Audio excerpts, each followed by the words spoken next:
कि जब आपने ड्रॉप लेने का डिसीजन लिया तो आपके मन में क्या ख्याल चल रहे थे एग्जैक्टली जब मैंने लास्ट टाइम गेट दी थी तो उसमें मुझे फेलियर अचीव हुआ था। तो उसके बाद मैंने जैसे ही रिजल्ट आया था मैंने वापस से प्रिपेयर करना स्टार्ट कर दिया था। मेरा बस एक ही मैसेज है कि कंसिस्टेंसी किसी भी हालत में आपको मेंटेन करनी है। अगर वो लिंक टूट गई तो फिर सर फर्स्ट ऑफ ऑल मुझे एक बेटर इंजीनियर बनना है। भले ही मुझे अच्छा ऑफर मिल जाए प्लेसमेंट के थ्रू, पर फिर भी मुझे अभी ये लर्निंग का फेज है मेरी लाइफ में। तो मैं अभी 2 साल और दे सकता हूँ मास्टर्स के लिए। Hello everyone, my name is Vishwadeep और आपका स्वागत करता हूं गेट वाला के चैनल पे। आज हमारे साथ एक बहुत ही शानदार पर्सन, एक बहुत ही गजब की पर्सनालिटी है। इसलिए मैं बोल रहा हूं कि गजब की पर्सनालिटी है क्योंकि वो आप लोगों के लिए एक इंस्पिरेशन है, मोटिवेशन है, जो आप लोगों को रास्ता दिखा सकते हैं अगली बार गेट में अच्छे मार्क्स लाने के लिए। हमारे साथ प्रेजेंट है आज आशुतोष, जिन्होंने गेट 24 का एग्जाम लिखा और आप लोगों ने थंबनेल प्लस टाइटल तो देख ही लिया होगा। और आप सब लोग ये भी जानते होंगे कि उन्हें कितने मार्क्स, क्या रैंक एक्सेट्रा आ रही है। तो चलिए आइए सीधे सीधे जानते हैं आशुतोष जी के बारे में। और दो चीजों के बारे में इस सेशन में डिस्कस करेंगे।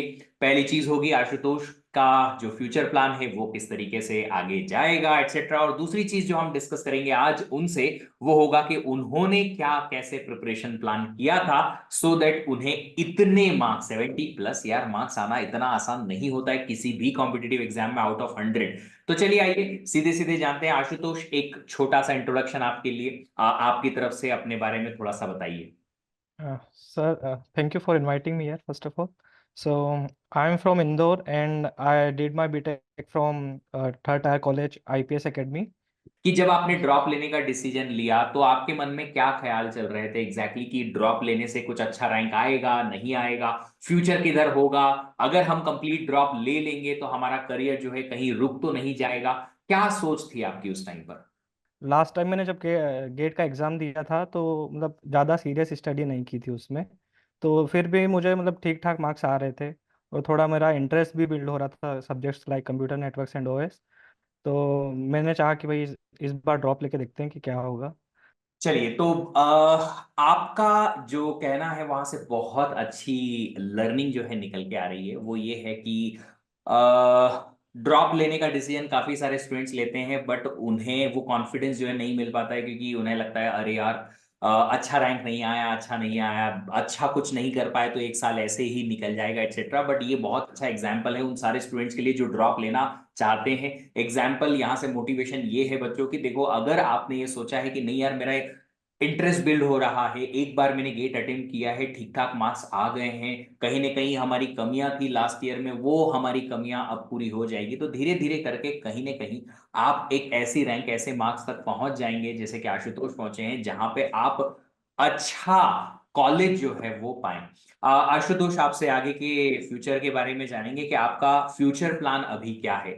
What exactly you are thinking about your future now? MTech कहाँ से करना है, किधर आपका फ्यूचर इंक्लाइन हो रहा है? सर अभी तो मैं प्लान कर रहा हूँ कि आईआईएस से मिल जाए तो वहीं से एमटेक करूँ। बाकी नहीं मिले तो कोई भी टॉप 7 आईआईटी से एमटेक करना चाहूँगा मैं कंप्यूटर साइंस में। ओके, ऑफ कोर्स आपको आईआईएससी या टॉप 3 कॉलेजेस, इनफैक्ट मैं बोलूंगा आईआईटी बॉम्बे, आईआईटी मद्रास में से कोई एक तो मिल ही जाएगा डायरेक्ट एडमिशन्स के थ्रू।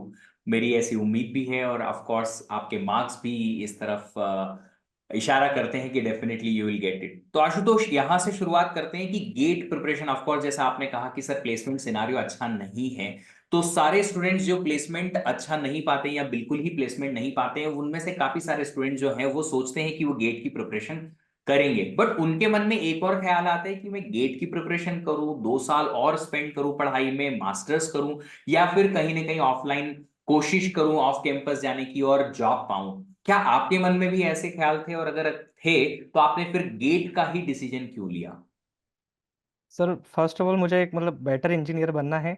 भले ही मुझे एक अच्छा ऑफर मिल जाए प्लेसमेंट के थ्रू, पर फिर भी मुझे अभी ये लर्निंग का फेज है मेरी लाइफ में। तो मैं अभी 2 साल और दे सकता हूँ मास्टर्स के लिए। तो मैं बेटर इंजीनियर बन सकता हूँ अगर मैं गेट करना चाहूँ और मास्टर्स 2 साल और एक्स्ट्रा दूँ स्टडीज़ पे तो।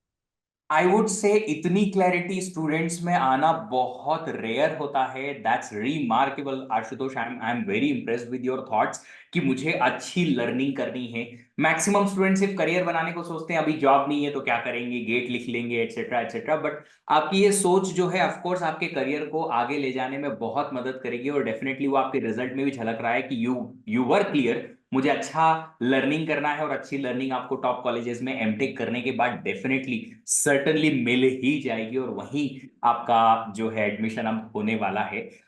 एक बार मैं सारे ऑडियंस जो इस वीडियो को देख रहे हैं उन सबसे गुजारिश करूंगा, रिक्वेस्ट करूंगा कि आप सब लोग भी आशुतोष को बहुत बहुत बधाइयां दें यार। बहुत मेहनत लगती है इतने मार्क्स लाने में, बट ये मेहनत जो है उसके पीछे कुछ कंसिस्टेंट एफर्ट्स के साथ ही साथ कुछ अच्छी स्ट्रैटेजीज भी होती हैं।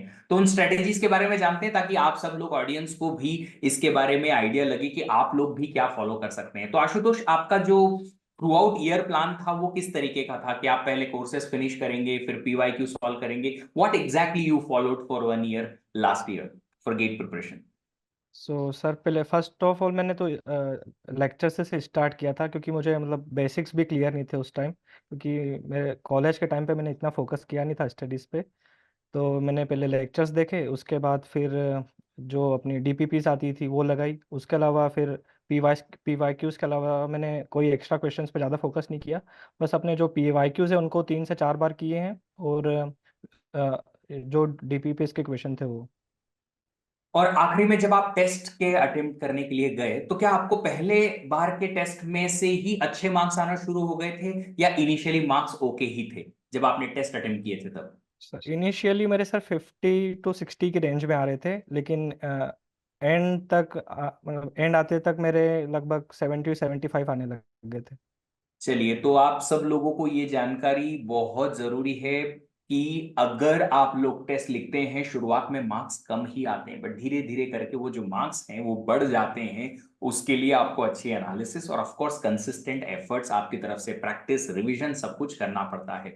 आपने जैसा कि कहा, आपने 2 से 3 बार पीवाईक्यूज प्रैक्टिस किए, बट इसके साथ साथ रिवीजन भी जरूरी है कि आपको टॉपिक याद कैसे रहेंगे। इसके लिए आपने कितनी बार रिवीजन किया था? सर रिवीजन में मैं बहुत लेजी हूँ, मतलब तो मैं ऐसे बुक खोल के कभी रिवीजन करना पसंद नहीं करता हूँ, मतलब होता भी नहीं वो। मैं ऐसे तो मैंने जो लेक्चर्स थे उनको ही 4x स्पीड पे मतलब देखना चालू कर दिया जिनमें ज़्यादा डाउट्स थे। और शॉर्ट नोट्स जो थे वो एग्ज़ाम के 1 मंथ पहले से मैं उनको कंसिस्टेंटली रिवाइज करते आ रहा था। बाकी रेगुलर बेसिस पे मैंने लॉन्ग नोट्स नहीं बनाए थे, मैं बस लेक्चर्स को 4x स्पीड पे देखते आ रहा था। चलिए, तो ये कहीं ना कहीं हर एक स्टूडेंट की अलग अलग स्ट्रैटेजी होती है कि आप 4x स्पीड पे अपने वीडियो लेक्चर्स ही देख लो ताकि सब कुछ दिमाग में रहे। एवरीबडी के not have same kind of memory as you may have, of course. और आपको पहली बार में अगर काफी कुछ याद रहने लगता है तो रिवीजन की जरूरत थोड़ी कम पड़ती है, बट बहुत सारे ऐसे स्टूडेंट्स होते हैं जिन्हें एक बार में सारी चीजें याद नहीं रहती हैं, तो उन्हें मल्टीपल रिवीजन की जरूरत यहाँ पे लगती है। But of course Ashutosh, that was amazing strategy कि आपने वीडियो लेक्चर ही प्रिफर किए, ताकि आप कहीं भी कोई भी ऐसा टॉपिक या कोई भी ऐसी छोटा कंसेप्ट है वो मिस ना करें। चलिए, तो पहली बार जब आपने पीवाईक्यू अटेम्प्ट किए थे तो आपसे कितने परसेंट पीवाईक्यू बनते थे? सर मोस्टली में से बस थ्योरेटिकल बनते थे, और जो मतलब डायरेक्ट जिसमें नंबर चेंज कर देते थे, मतलब जैसे जो फैकल्टी ने ऑलरेडी पढ़ाया हुआ है तो उस टाइप के बनते थे, बाकी हार्ड वंस नहीं बनते थे में से। चलिए, मतलब कि वो सारे स्टूडेंट जो अभी गेट प्रिपरेशन में हैं, पीवाईक्यू सॉल्व कर रहे हैं, और उन्हें अगर ये परेशानी आती कि सर सारे पीवाईक्यू नहीं बनते हैं, हमसे टफ वाले पीवाईक्यू तो कभी बनते ही नहीं हैं, उनके लिए आशुतोष एक बहुत बड़े एग्जाम्पल है। क्योंकि अगर आपसे टफ पहली बार में नहीं बनते हैं तो एटलीस्ट उनकी लर्निंग आप याद रखिए, उनसे क्या सीखने को मिल रहा है, उन्हें कैसे सॉल्व करना है क्वेश्चंस, वो याद रखिए। और कहीं ना कहीं लेटर ऑन आपसे टफ क्वेश्चन भी बनेगा और अच्छे मार्क्स भी आएंगे, जैसा कि आशुतोष ने यहाँ पे करके दिखाया है। आशुतोष, एक और क्वेश्चन है हमारा, वो ये है कि लास्ट के 3 4 मंथ्स बहुत इंपॉर्टेंट होते हैं, बहुत क्रूशियल होते हैं गेट प्रिपरेशन में, एज वेल एज स्टार्टिंग के भी फ्यू मंथ्स, क्योंकि स्टार्टिंग में हर किसी का उतना मन नहीं लगता है। वो जो फ्लो चाहिए, हाईएस्ट लेवल का कंसंट्रेशन चाहिए, फोकस चाहिए, हाईएस्ट लेवल का number of hours per day चाहिए, 4 5 6 आवर्स, वो शुरुआत में नहीं आ पाते हैं। तो आप फर्स्ट के फ्यू मंथ्स और लास्ट के फ्यू मंथ्स के बारे में बताइए, आपका क्या एक्सपीरियंस था लर्निंग का? सर जब मैंने लास्ट टाइम गेट दी थी तो उसमें मतलब मुझे फेलियर अचीव हुआ था, तो उसके बाद मैंने मतलब जैसे ही रिजल्ट आया था मैंने वापस से प्रिपेयर करना स्टार्ट कर दिया था। तो मैं उस वक्त मेरे फुल पोटेंशियल में था, तो मैं 10 आवर्स दे रहा था मतलब रोज।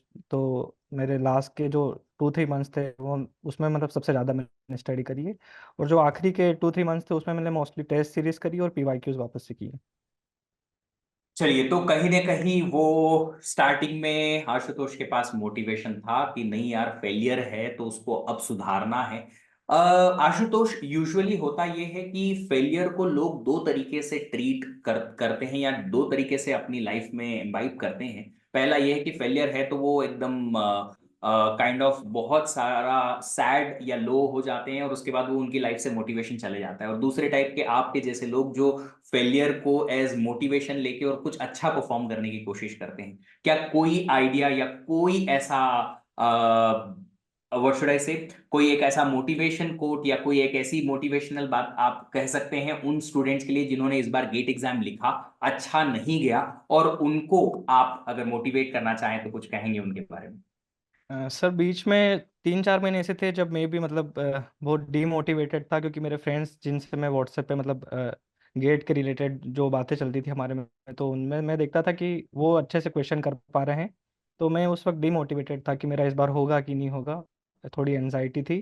लेकिन मैं कंसिस्टेंसी मेंटेन करके चल रहा था कि मतलब होगा या नहीं होगा वो अलग बात है, लेकिन रोज कम से कम 6 से 8 घंटे तो पढ़ना है। और मैंने उसके लिए एक लाइब्रेरी ज्वाइन कर ली थी मतलब मेरे टाउन में। तो वहाँ पे मतलब जाके स्टडी के अलावा कोई ऑप्शन नहीं था, तो वहाँ बस स्टडी करना रहता था। तो 6 से 8 घंटे बस आपको कंसिस्टेंटली स्टडी करना है, मतलब किसी भी हालत में आपको वो रोकना नहीं है।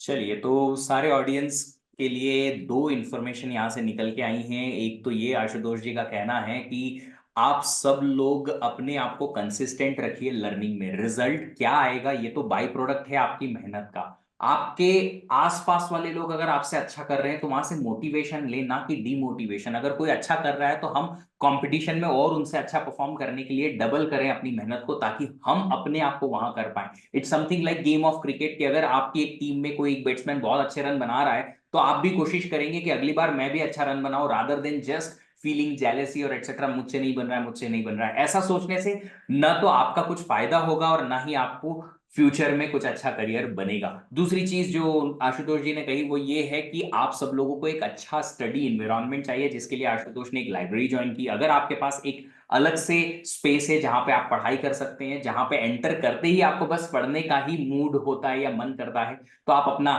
मस्ती वाला और अपना जो कह सकते हैं मस्ती वाला मतलब एंटरटेनमेंट वाला और पढ़ाई वाला जो स्पेस है, दोनों अलग अलग रखिए, ताकि जैसे ही कभी आप एंटर करते हैं किसी एक ऐसी स्पेस पे जहां पे आप सिर्फ और सिर्फ पढ़ाई के बारे में सोचें, तो आपको डेफिनेटली कंसंट्रेशन और आपका फोकस जो है वो बेहतर हो जाएगा। आशुतोष, एक और चीज जो कि गेट एस्पिरेंट्स को बहुत ज्यादा तंग करती है, और वो है कि ये कंसिस्टेंसी मेंटेन कैसे होती है। जैसा आपने कहा, मैं कंसिस्टेंसी मेंटेन कर रहा था, आसपास की नॉइस आ रही थी, क्वेश्चन नहीं बन पा रहे थे, कभी कभी टफ पीवाईक्यू नहीं बन रहे थे। शुरुआत में 10 घंटे से स्टार्ट किया, लेटर ऑन 5-6 आवर्स भी कभी कभी जाता है। कभी कभी कोई मेंटल या फिजिकल फटीग हो जाती, थक जाते हैं। कभी कभी कोई फैमिली का इवेंट भी आता है, उसकी वजह से भी हमारा टाइम जो है इधर उधर चले जाता है। तो वो कैसे आपने उस कंसिस्टेंसी को कहीं ना कहीं एक सर्टन मिनिमम लेवल तक मेंटेन किया? सर मैंने जैसा कि बोला कि मैंने एक लाइब्रेरी ज्वाइन करी थी, तो वहाँ मैं सुबह चले जाता था 10 बजे। वहाँ जाते ही मेरे पास कोई स्टडी के अलावा कोई अदर ऑप्शन नहीं था, तो मुझे स्टडी करना रहता था। तो ऐसे ही मैंने कंसिस्टेंसी मेंटेन करी थी। चलिए, तो आशुतोष, मेंटली बहुत टफ लग रहे हैं आप सब लोगों के लिए, क्योंकि आप सब लोग ये सोचते होंगे कि यार लाइब्रेरी में जाने से कैसे मूड हो सकता है, कैसे पढ़ाई कर सकते हैं, एक्सेट्रा एक्सेट्रा। बट अगर आपने एक बार सोच लिया है कि नहीं पढ़ना है बॉस, 8 घंटे 5 घंटे 6 घंटे, तो फिर पढ़ना ही है। फिर आपके पास और दूसरा कोई भी ऑप्शन नहीं मिलेगा। आशुतोष, थोड़ा सा एक पर्सनल क्वेश्चन, आपकी फैमिली का क्या रिएक्शन था जब आपने उन्हें बताया कि आपको इतने अच्छे मार्क्स और ये एक्सपेक्टेड रैंक आ रही है? Sir my mom was too happy and my father was also. Last year जब मैंने बोला था कि मुझे वापस से गेट की प्रिपरेशन करना था, तो उन्होंने बोला था कि इस बार अच्छा नहीं है। तो मतलब उन्हें इतना भरोसा नहीं था कि इस बार भी इतना अच्छा चले जाएगा, तो दे वर सरप्राइज।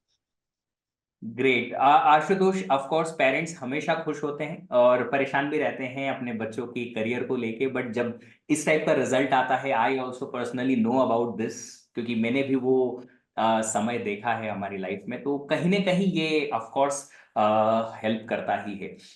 कुछ छोटी मोटी चीजें और हैं जो मैं पूछना चाहूंगा। एक चीज कि पीडब्ल्यू के प्लेटफॉर्म ने आपको कैसे हेल्प किया आपकी प्रिपरेशन में? पीडब्ल्यू में मैंने मोस्टली मतलब डीपीपी सॉल्व करी थी। और मैंने पीडब्ल्यू इसलिए ज्वाइन किया था क्योंकि ये कॉस्ट इफेक्टिव था ओवर अदर प्लेटफॉर्म्स। और बाकी मुझे फुल हेल्प मिली है, मतलब टीचर से जब मैं टेलीग्राम पे कनेक्ट करता था तो वो पर्सनली डाउट्स भी सॉल्व कर देते थे। चलिए, तो आपको ऑफ कोर्स अफोर्डेबिलिटी तो आप सब लोगों को पता ही है कि पीडब्ल्यू आपको प्रोवाइड करते ही हैं। साथ ही साथ जैसा कि आशुतोष ने कहा, डीपीपी एक बहुत अच्छा चीज है जो आप सब लोगों को मिलता है। वो आपको बहुत सारे क्वेश्चंस को प्रैक्टिस करने में हेल्प करता है, क्योंकि डीपीपी, अगर आप लोगों को नहीं पता है, मैं बता देता हूँ, डेली प्रैक्टिस क्वेश्चंस या प्रॉब्लम्स जो आपको मिलते हैं हर वीक या चैप्टर के एंड में, ताकि आप लोग उस चैप्टर को खत्म करने के बाद उससे रिलेटेड क्वेश्चंस प्रैक्टिस कर पाओ। डेफिनेटली हेल्प करता है। वीकली टेस्ट आपको हेल्प करते हैं, और कहीं ना कहीं आप सब लोगों को सपोर्ट तो मिल ही जाता है, और वो भी सब बहुत ही लेस और अफोर्डेबल प्राइसेस में। चलिए आशुतोष, एक आखिरी चीज कि जो गेट एस्पिरेंट्स हैं, चाहे वो ड्रॉपर है या फर्स्ट टाइमर है, थर्ड ईयर में लिखेगा या फाइनल ईयर में लिखेगा, उन सारे गेट एस्पिरेंट्स के लिए जो 25-26 की प्रिपरेशन कर रहे हैं गेट के लिए, उनके लिए आपका क्या मैसेज, क्या एडवाइस रहेगी? सर मेरा बस एक ही मैसेज है कि कंसिस्टेंसी किसी भी हालत में आपको मेंटेन करनी है। अगर वो लिंक टूट गई तो फिर आप मतलब इतना अच्छा परफॉर्म नहीं कर पाओगे। लेकिन आप कंसिस्टेंट रहे और आपको अंडर कॉन्फिडेंट है, अगर आप फिर भी अगर आप कंसिस्टेंट है तो एट द एंड आप रिजल्ट अचीव कर पाओगे आपके डिजायर्ड। चलिए, तो आप सब लोगों के लिए बहुत अच्छा मैसेज आशुतोष जी ने दिया है कि भैया कंसिस्टेंट रहो, डिसिप्लिन्ड रहो। आप रिजल्ट के बारे में ना सोचो। इनिशियली अगर कॉन्फिडेंस नहीं भी आ रहा है, अच्छा रिजल्ट नहीं आ रहा है, शो नहीं हो पा रहा है कि हाँ कुछ अच्छा जा रहे हैं हम, तो भी आप कंसिस्टेंटली बस मेहनत करते रहो। एक दिन ऐसा आएगा जब आपके पास आशुतोष जी जैसा रिजल्ट डेफिनेटली होगा।